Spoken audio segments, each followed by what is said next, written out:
Hi guys, Jay Norton here once again. Now you might be wondering, why is there a Christmas tree there already? Because it's November, I think it's November 11 at the time of making this video. And well, I went to IKEA on the weekend. They were selling small Christmas trees. I thought it would be nice little decoration for my lessons on italki. So I've got a little Christmas tree there. I can fit it on the palm of my hand. But yeah, so sorry if the Christmas tree wears you out in November, but 'tis the season to be jolly. La la la la la la la la la. So today I wanted to make a video because I wanted to talk a little bit about the state of what we call Jvlogging, or what people used to call Jvlogging.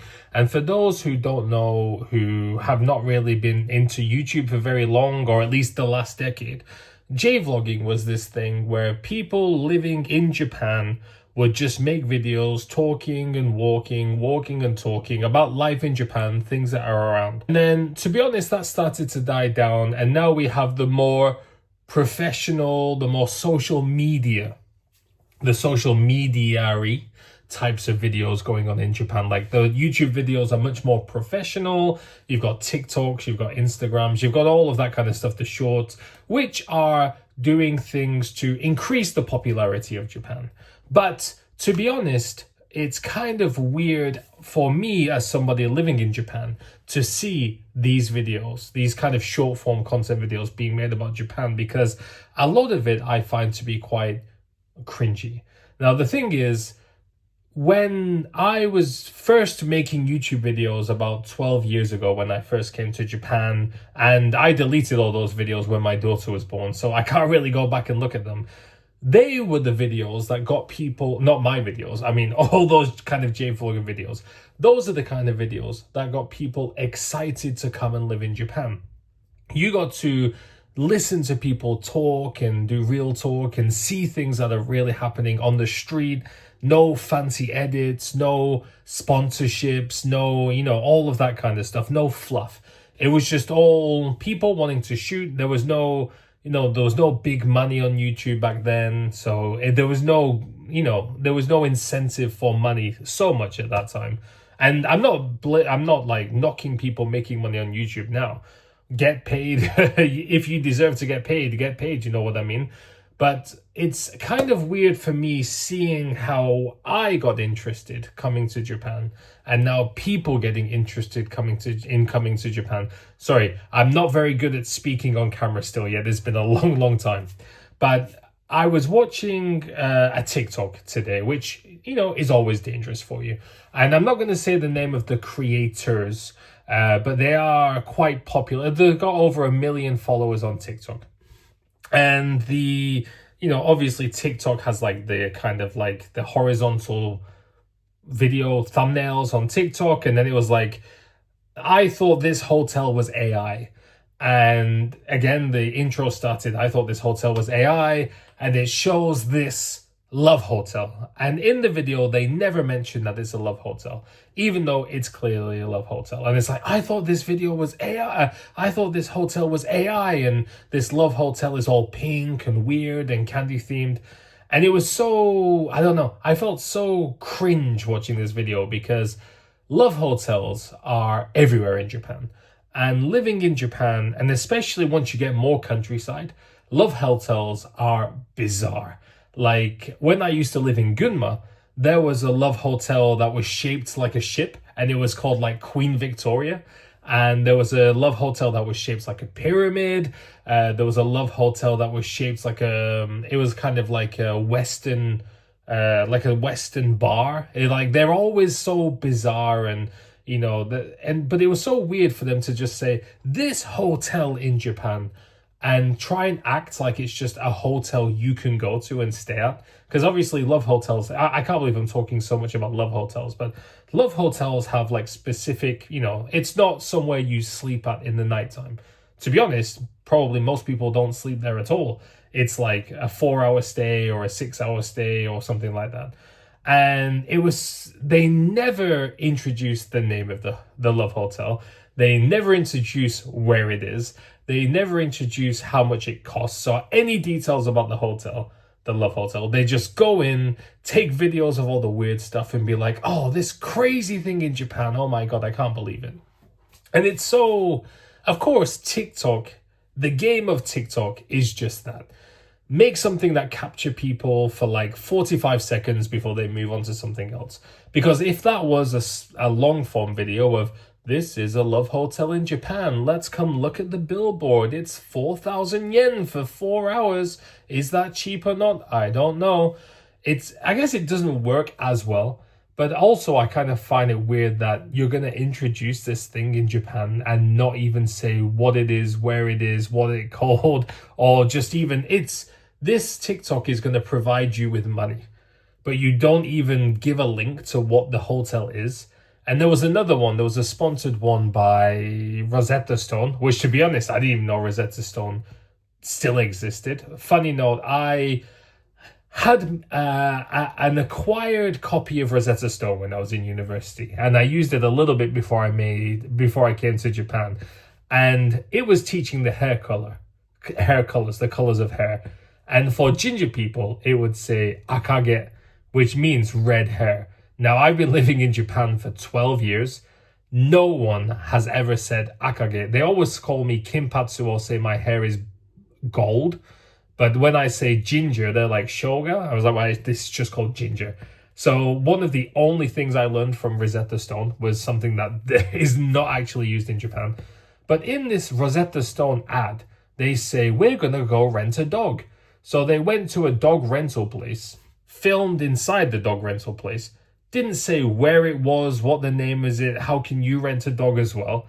And I kind of find it weird that, people are just kind of very selfishly doing these things. It's like, imagine if I went to a ramen shop, took a video of ramen. I was like, look at this really cool bowl of ramen. But then I didn't tell you where it was from, how much it costs. It's like, what's the point of showing it except for just to benefit yourself? And I think that's one of the things with the videos about Japan nowadays. And I don't blame them all. I mean, I don't blame them. And I'm going to keep saying that because that's just how it works. That's just how social media works nowadays, is that, just make weird short videos to just make people focus on TikTok for as long as possible, flicking through these things. And you've got like weird hotel in Japan, getting these ice cup drinks, which people have copied from Korean, because Korean convenience stores and Japanese convenience stores both have ice cups. But the ice cups in Japanese convenience stores are not supposed to be used the same as the ice cups in Korean convenience stores. But a few years ago, Korean convenience stores were all over the internet.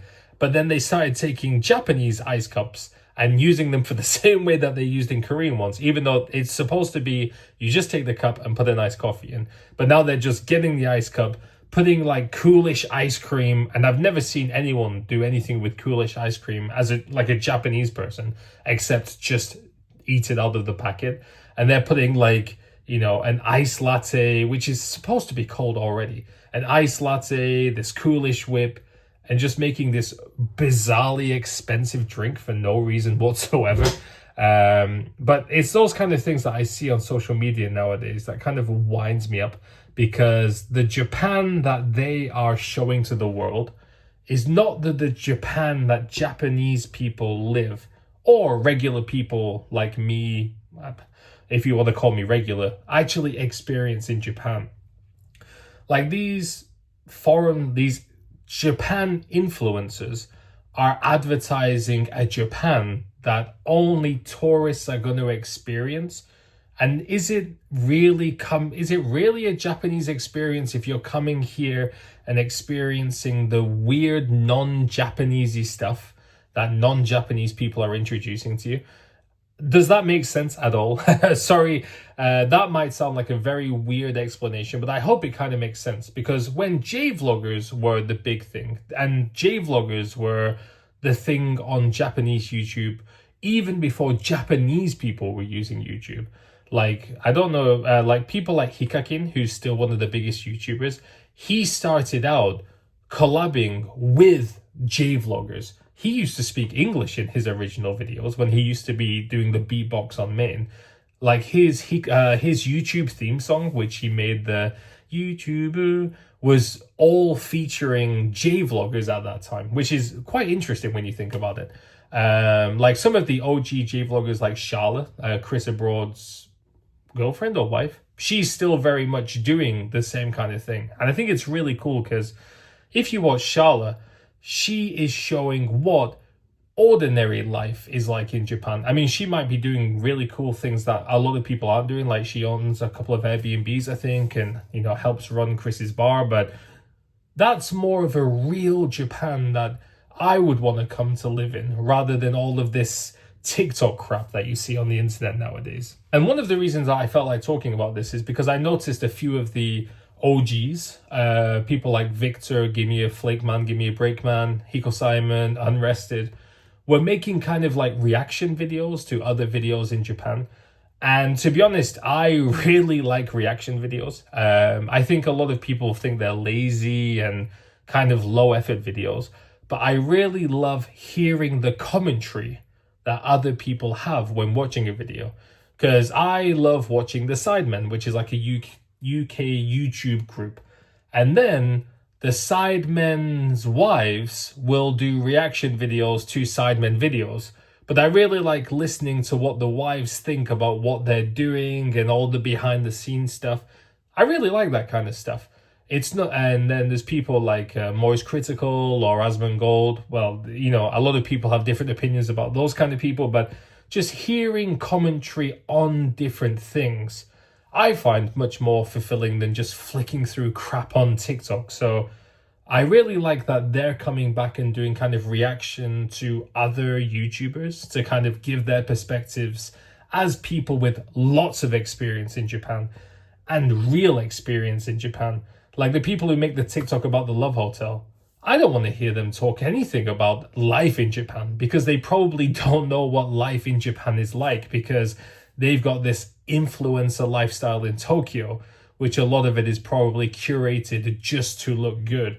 I personally want to hear what I heard before I came to Japan, which is just what life is like in Japan.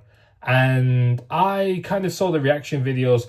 I don't know if I'm going to make reaction videos or not, because all I do right now is just film face front, or with the front. I film with the front camera of my iPhone, airdrop it to my MacBook, and then edit it on iMovie, which is like free editing software. So I wouldn't even know where to begin with a reaction video. So I do love the actual real perspective in Japan, and I hope we can kind of create that kind of sector of Japanese YouTube where things are a little bit more real. You see it in American YouTubers where they're doing reactions to different countries' videos, giving their perspectives.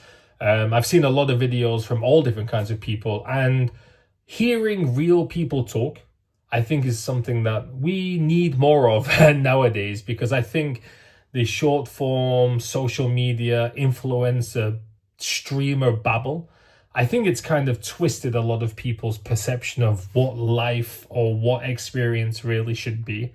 So I hope that is something that does start to get bigger. I hope, I'm going to leave this at the end, I hope Victor or somebody reacts to this, just so it would be interesting to hear what they think about the issue as well, because, you know, 12 years ago, 10 years ago, 15 years ago, there were a lot of people just talking about life in Japan, all dotted around the country, different parts of the country. I was in Gunma, you know, Hiko Simon's in Tokyo, Unrested was in Osaka, Victor's in Nagoya, there were people in Hokkaido, Kyushu, all over the place, all giving what life was like in different parts of the country. So I think that's really good, and I hope we can bring it back. But yeah, guys, what do you think? Thank you all for watching, and I'll see you next time. Bye.